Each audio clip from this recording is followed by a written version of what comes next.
Merhaba arkadaşlar, Gülay Yala kanalına yeniden hoş geldiniz. Hepinizi sevgiyle selamlıyorum. Bu videolarımda Shrek karakterinin örümünü size göstereceğim. Size şu ekoseleri nasıl yaptığımı videonun sonunda gösteriyorum. Kıyafetini tek renkte örebilirsiniz. Şimdi ilk videomuz olan ayak videomuzla başlıyoruz arkadaşlar. Ayakkabı kısmından başlayıp bacağı bitireceğiz. Ondan sonra gövde kısmına geçeceğiz. Çok teşekkür ederim benimle birlikte ördüğünüz için. Lütfen beğen butonuna basmayı ve abone olmayı unutmayın.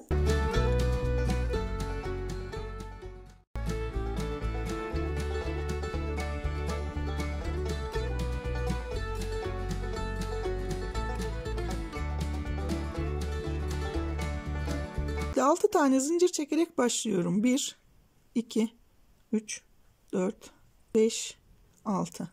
Hemen döndüm. İkinci zincirimden itibaren 5 tane sık iğne yapacağım. 1, 2, 3, 4 ve 5. Bir tane zincir çekiyorum, döndüm. 5 tane sık iğne tekrar yapıyorum.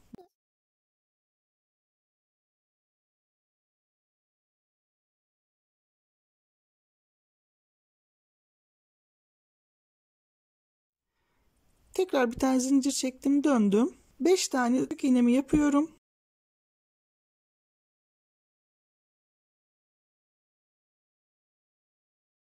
Bu noktadan sonra şu şekilde dönerek öreceğiz arkadaşlar. O yüzden öncelikle şu yan tarafa 2 tane sık iğne yapıyorum. Ortaya 1 ve 2. 2 tane sık iğne yaptım. Şimdi zincirimin bu tarafından devam edeceğim. 1 2 3 4 ve 5. 5 tane sık iğnemi yaptıktan sonra tam şu ortaya tekrar 2 tane sık iğne yapıyorum. 1 ve 2. Şimdi buraya bir tane işaretleyici ip koyacağım. Sıra başı burası olacak. Şu anda 14 tane sık iğnemiz var toplamda. 6 tane sık iğne yapıyorum. Şurada tekrar artıracağım. 1 2 3 4 5 ve 6. 6 sık iğne yaptım. Tam ortaya geldim. Tekrar 2 tane aynı yere sık iğne yapıyorum. Burada bir tane arttırdım. Devam ediyorum. 6 tane sık iğne yapıp şurada tekrar artıracağım. 1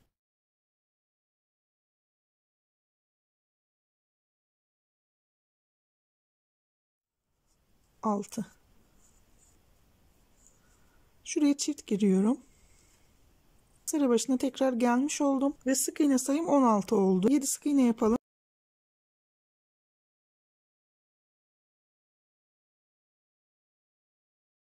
Yedi tane tek sık iğne yaptım. Buraya bir tane çift yapıyorum tekrar.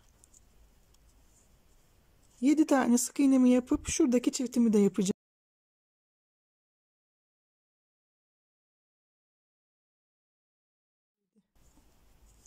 Yedi tane tek sık iğne yaptım ve buraya çift sık iğnemi de yaptım tekrar. 8 tane sık iğne yapıyorum.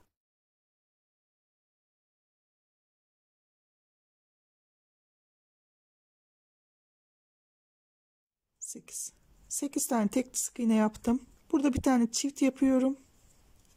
Tekrar 8 tane sık iğne yapıp bir tane daha çift yapacağım.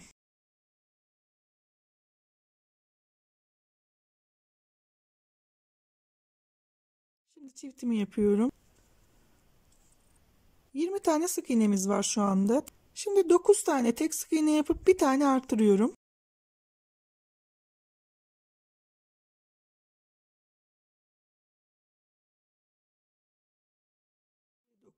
9 tane tekliği yaptım. Çift yapıyorum. Tekrar 9 tane sık iğne yapacağım ve bir tane çiftimi şurada yapacağım.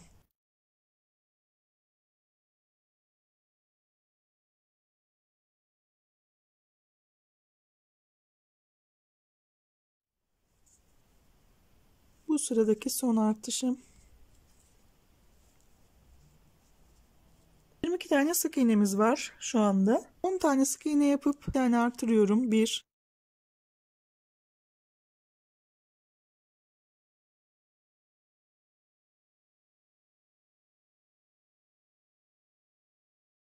10 tane yaptım. Bir tane çift yapıyorum.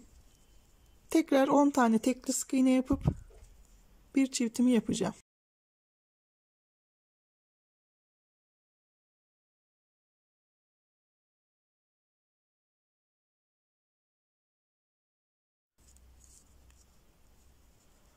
Ve burada çiftimi yaptım. Devam ediyorum. 11 tane sık iğne yapıp bir tane artıracağım. 1,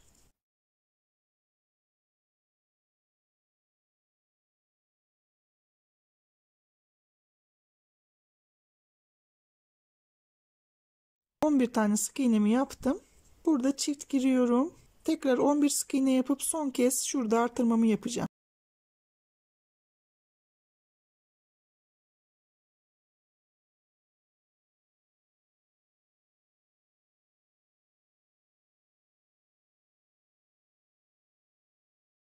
Son çiftimi yapıyorum. Ve ayakkabının burun kısmını bitirmiş oldum. 26 tane toplamda sık iğnem var. Bu 26 tane sık iğnemi 3 sıra öreceğim.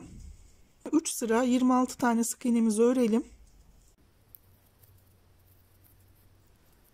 3 sıra ördüm. Şimdi ayağımızın taban kısmını yapacağız. 9 tane sık iğne yapıyorum. 1, 2, 3, 4, 5, 6, 7, 8. Şöyle 9 tane sık iğnemi yaptım. Bir tane zincir çekiyorum. Döndüm. 10 tane sık iğne yapacağım. 1, 2, 3, 4, 5, 6, 7, 8, 9, 10. 10 tane yaptım. Bir tane zincir çekiyorum. Döndüm. Tekrar 10 tane sık iğne yapıyorum. 1,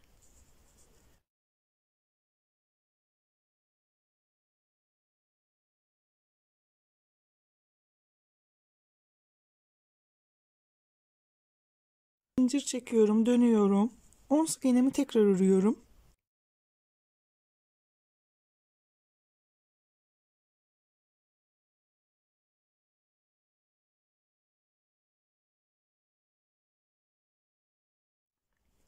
Bir zincir çektim, döndüm. Tekrar 10 sık iğne örüyorum.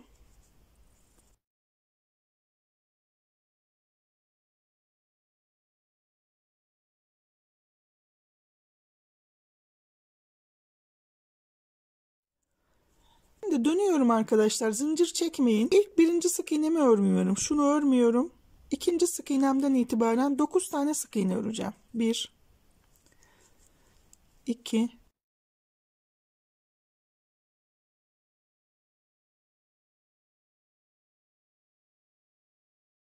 9. Tekrar döndüm. Zincir çekmiyorum, bakın unutmayın. Şunu atlıyorsunuz ilk sık iğneyi. İkinciden itibaren 8 tane sık iğne örüyorum.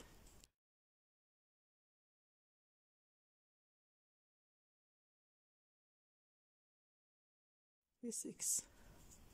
Tekrar döndüm. Şu ilk sık iğnemi atlıyorum. İkinci sık iğnemden itibaren 7 tane sık iğne yapıyorum. 1,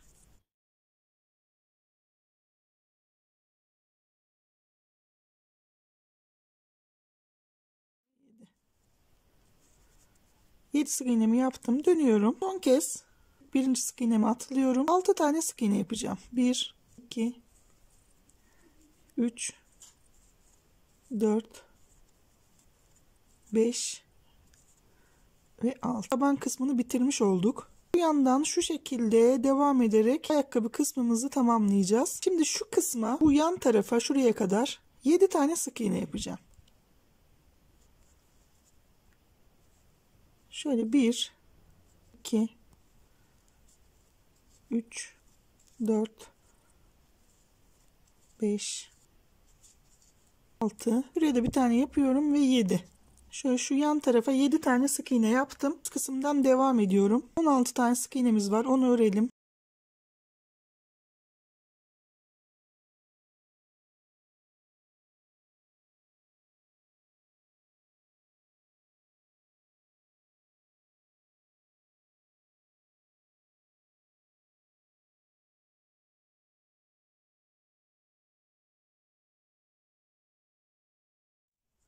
ve 16. 16 tane sık iğne yaptım. Şimdi bu yan tarafa da şuraya kadar 7 tane sık iğne yapacağım. 1 2 3 4 5 6 7 tane sık iğnemizi yaptık. Toplamda 36 tane sık iğnemiz var. Şimdi sıra başımız artık burası. İşaretleyicimizi buraya taşıyoruz. Buradan itibaren sayılarımızı takip edeceğiz tekrar. Şimdi 36 tane sık iğnemi bir sıra örüyorum. 2 3 4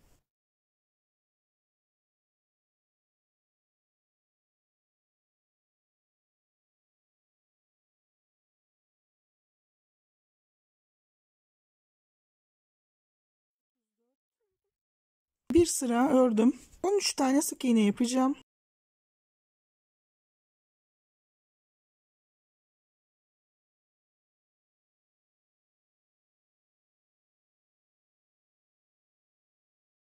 Üç tane sık iğne yaptım. Şuradaki sık iğneyi atlıyorum arkadaşlar. Şuradaki sık iğneyi örmüyorum. Bir sık iğne atladım. 1 2 3 4 5 ve 6. 6 tane sık iğne yaptım. Şurada tam ortada bir tane kesiyorum.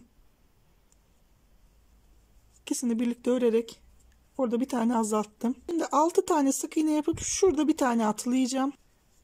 1 2 3 4 5 6 tane sık iğnemi yaptım.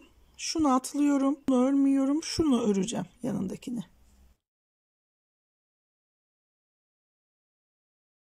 7 tane sık iğnem var. Onları da örüyorum. 1 2 3 4 5 6 ve 7. Şimdi şu yanlarda bir tane burada, bir tane de burada atladık. Yani birer sık iğne örmedik. Tam şu ortada da bir tane kestik. Yani 3 tane azaltma yapmış olduk. İğne sayımız 33'e düştü. 6 tane sık iğne yapıyorum ve bir tane kesiyorum. 1 2 3 4 5 6 sık iğnemi yaptım. Burada bir tane kesiyorum. Yani 2 sık iğneyi birlikte örerek şöyle aldım ve bir tane azalttım. 5 tane sık iğne yapacağım. 1 2 3 4 ve 5. Evet, 5 tane sık iğnemi yaptım. Şuradaki sık iğnemi atlıyorum. Şu sık iğnemi örmeyeceğim. Şuraya atlayacağım. Şunu bakın atlıyorum. Örmeden. 11 tane sık iğne yapacağım. 1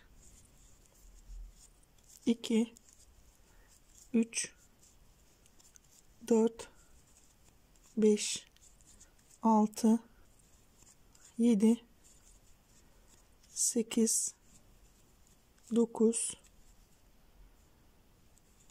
10 ve 11. 11 tane sık iğnemi yaptım. Şimdi şu sık iğnemi atlıyorum, örmüyorum. Şuradaki sık iğnemi örüyorum. Bakın şunu örmüyorum, şuna geçiyorum. Bir tane atladım. 5 tane sık iğne yapacağım. 1 2 3 4 ve 5. Burada da bir tane kesiyorum. İkisini birlikte örerek bir tane daha azalttım. 33 tane sık iğnemiz vardı. 4 tane daha azaltmış olduk. 29'a düşürdük sık iğne sayımızı. 29 sık iğnemizi bir sıra örelim.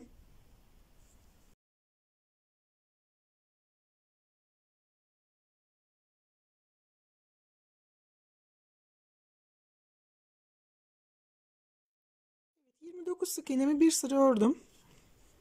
2 tane sık iğne yapıp bir tane kesiyorum. 1 2 sık iğne yaptım. Bir tane azaltıyorum. Şimdi 4 sık iğne yapıp bir azaltacağım 3 kez. 1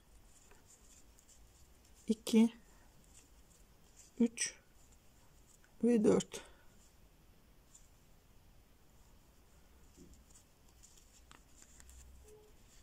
Bir tane kestim. Tekrar 4 sık iğne yapıp bir tane azaltacağım. 1 2 3 4. Bir kez daha kesiyorum. Tekrar 4 sık iğne yapıyorum. 1 2 3 ve 4.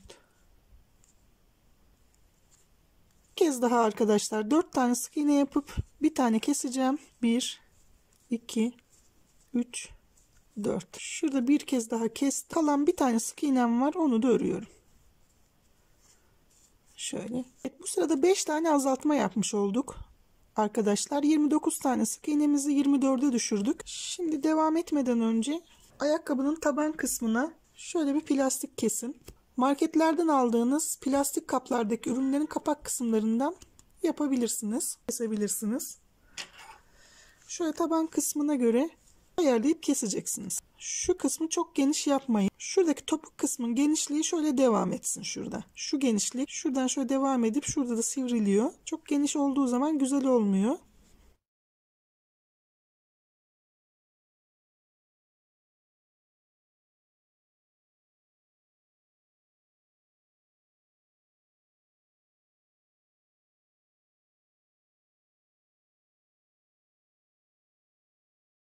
Şu burun kısmına da biraz elyaf koyun. Ondan sonra devam edelim. Şöyle bakın biraz elyaf koydum. Çünkü şu burun kısmı daha sonra zor olur. Daha sonra biraz daha sıkıştırırız. Bu 24 sık iğnemizi bir sıra örelim.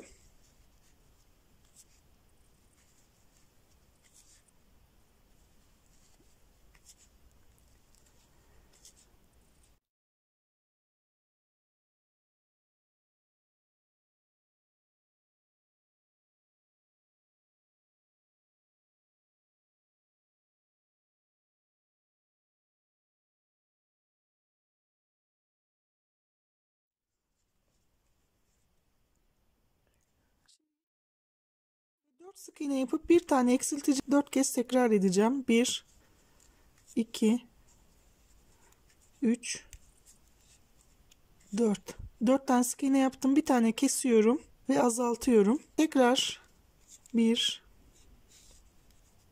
2, 3, 4. 4 tek sık iğnemi ördüm. Bir kez daha kesiyorum. Bu ikinci azaltma. 1, 2, 3 ve 4. Bir kez daha kesiyorum. 3 tane azaltmış oldum ve son kez 1, 2, 3, 4 tane tek sık iğnemi ördüm ve bu sıradaki son azaltmamı yapıyorum.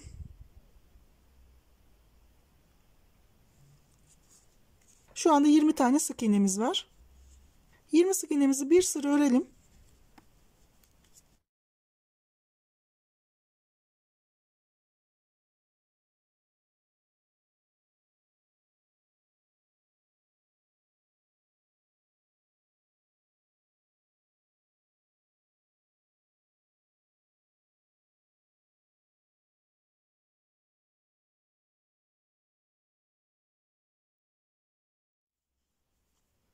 On dokuz ve 20. sık iğnem bu arkadaşlar. 20 tane sık iğnemi bir sıra ördüm. Şu 20. sık iğnemi örmeden bırakıyorum bu şekilde. Çünkü burada renk değiştireceğim. Açık kahverengime geçiyorum ve onunla örerek aldım. Bunu da ön tarafta bırakıyorum çünkü daha sonra ayakkabının üst kısmını öreceğim. Şimdi bu sırada 20 tane sık iğnemizi yeni rengimizle bulo yaparak öreceğiz. Böyle şurayı bir sıkıştıralım. Şöyle bütün olarak almıyoruz bakın. Sık iğnelerimizin şu ortasından giriyoruz şuradan ve arka loblarını örüyoruz. Buna bulo deniliyor arkadaşlar. Şöyle.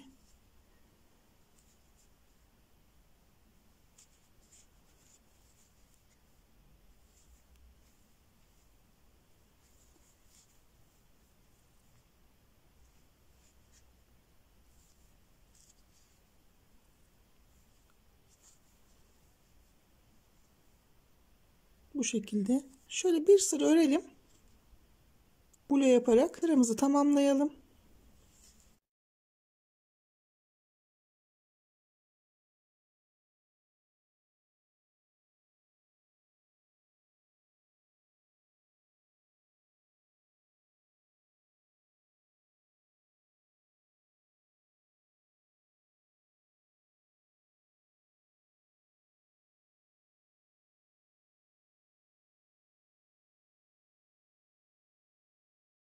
Şimdi sıra başına geldim. En son bloğumu da yapıyorum. Şu anda burada 20 tane sık iğnem var arkadaşlar. Buradan sonra ileride renk değiştireceğimiz için tekrar renk geçişleri belli olmaması için şu ilk birinci sık iğnemin olduğu yere şu şekilde bakın şöyle kaydırarak örerek almıyorum, böyle kaydırıyorum. Bir tane zincir çekiyorum, tekrar aynı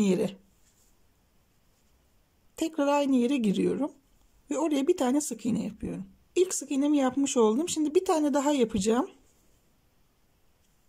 2 tane sık iğne yapmış oldum. Bir tane azaltıyorum, kesiyorum. Bir tane kestim. Şimdi 8 tane sık iğne örüp bir tane de şurada keseceğim. 1 2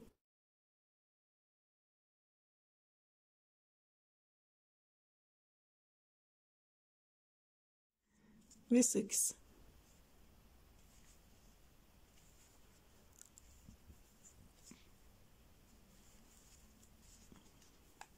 Geri kalan sık iğnelerimi örüyorum şuradaki sıra başına kadar. 1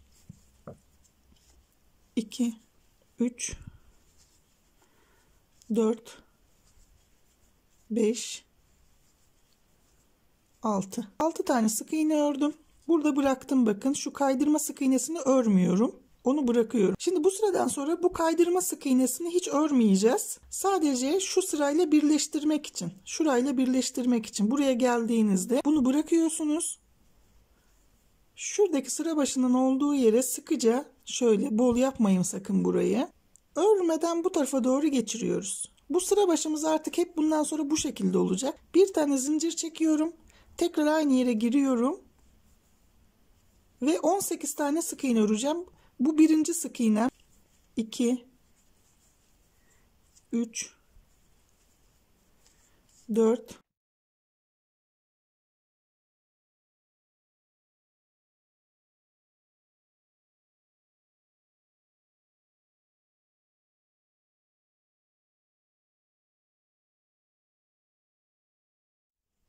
17 ve 18. 18 sık iğnemi ördüm. Bakın tekrar sıranın başına, yani şu kaydırdığım, burayla birleştirdiğim sık iğnenin olduğu yere geldi. Bunu örmeyin sakın, çünkü her seferinde artırırsınız örerseniz yanlışlıkla. Bunu atlıyorum şuraya. Sık iğnemi kaydırıyorum. Tekrar zincir çekip aynı yere giriyorum. Şimdi renk geçişlerinde buranın daha düzgün olması için bu şekilde yaptık. Yani şuradaki geçişler, bakın. Şu renk geçişleri biri aşağıda biri yukarıda kalmasın. Renk geçişlerimizin yeri belli olmasın. Başa kadar bu şekilde öreceğiz. Bazı arkadaşlar belki düz renk örmek ister. Yani renk geçişleri yapmayacaktır. Çizgi yapmayacaksınızdır. Şu açık kahveden dümdüz örüp gidecekseniz buradaki kaydırma şeklini spiral bir şekilde yapabilirsiniz. Spiral bir şekilde öreceğiniz için burada kaydırma yapmanıza gerek yok. Ben zaten bu noktadan sonra sayıları söylerken şu kaydırma yaptığımız şuradaki sık iğneyi sayı olarak söylemeyeceğim. Şimdiden sonra söyleyeceğim sayılar, mesela 18 sık iğne dediğim zaman şuraya kadar sık iğnenin sayısını söylüyorum. Şu kaydırma yapmış olduğumuz şurayı sık iğne kabul etmediğim için orayı sayıya katmıyorum. Ona her seferinde siz 1 ekleyeceksiniz. Düz renk yapacak olan arkadaşlar şuradaki sıra başı ipinizi yürüterek, şimdi benim yürütmeme gerek yok çünkü sıra başım belli. Bunu yürüterek spiral bir şekilde örebilirsiniz. Şimdi 1, 2, 3 sıra kahverengiyle örmüş olduk. Devam ediyoruz arkadaşlar. Umarım anlatabilmişimdir. Şimdi burada renk değiştirecektik. Konuyu izah edeyim diye ördüm orayı. Ama söküyorum çünkü şu son sık iğnemi, 18. sık iğnemizi şöyle alalım, örmeden bırakıyorum arkadaşlar. Burayı yeşille örerek alacağım. Kahverengiyi koparmayın, zaten onunla devam edeceğiz. Şimdi şuradaki sık iğneye bakın, ilk sık iğneme kaydırmamı yaptım. Bir tane zincir çektim. Aynı yere tekrar giriyorum. Bu birinci sık iğnem oluyor. Bir sıra 18 sık iğnemi öreceğim. 1 2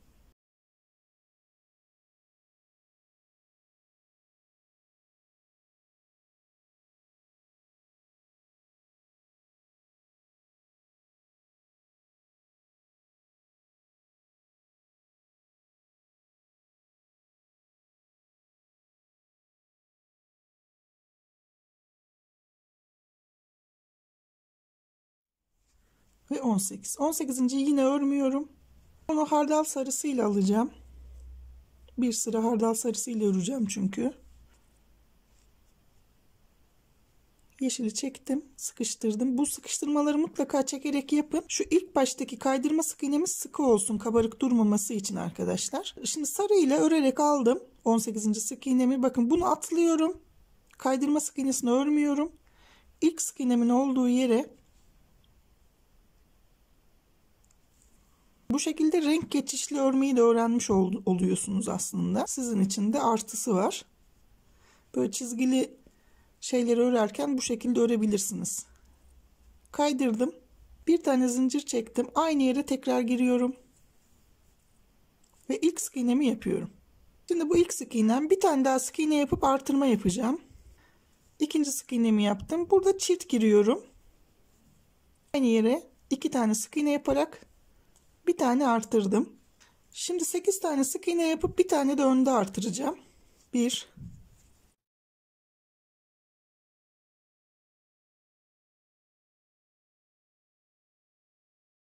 7 ve 8.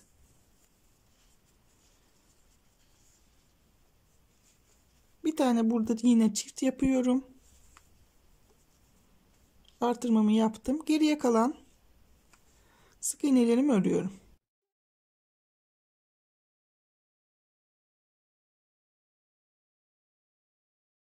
Beş ve 6. 6 tane sık iğnemi ördüm. 6. sık iğnemde bakın kaydırmanın olduğu yerin hemen bir önü. Örmeden bırakıyorum. Çünkü tekrar onu yeşille öreceğim.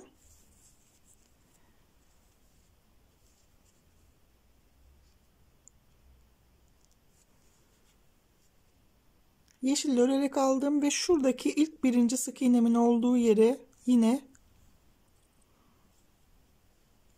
kaydırdım. Bir tane zincir çektim. Aynı yere tekrar giriyorum. Ve ilk sık iğnemi yapıyorum. Şimdi 2 tane artırma yaptım. 20'ye çıkardım sık iğne sayımı. Arkadaşlar 20 tane sık iğne, bir tane kaydırma yani. 20 sık iğne. Ben size hep 20 sık iğneyi söyleyeceğim. O bir tane kaydırmayı siz bileceksiniz. Şimdi bir tane sık iğne yaptım. Bir tane artırıyorum. Çift yapıyorum. 4 sık iğne yapıp bir artıracağım sıra sonuna kadar. 1 2 3 4. Bir tane çift yapıyorum. Tekrar 4 sık iğne yapıp bir çift yapacağım. 1 2 3 4. Bir tane çift yapıyorum tekrar. Bir kez daha 4 sık iğne yapıp bir çift yapacağım. 1 2 3 ve 4. 4. sık iğnemi yaptım. Çiftimi yapıyorum son kez. 3 tane sık iğnem var, örüyorum. 1 2 3. sık iğnemi örmeden bıraktım. Kahverengi ile örerek alacağım.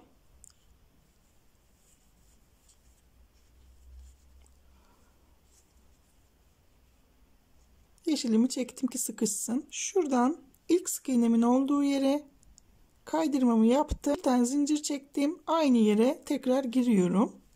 Şimdi 24'e çıkarmış olduk sık iğne sayımızı toplamda.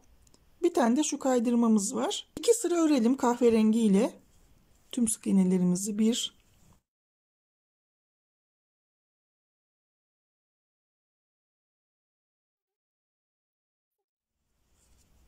Evet, 24 sık iğnemi ördüm. Tekrar sıra başına geldim. İlk birinci sık iğneme kaydırmamı yapıyorum. Bir zincir çekip aynı yere tekrar girip ilk sık iğnemi, bu sıradaki ilk sık iğnemi yapmış oluyorum. Şimdi bu şekilde devam edeceğiz.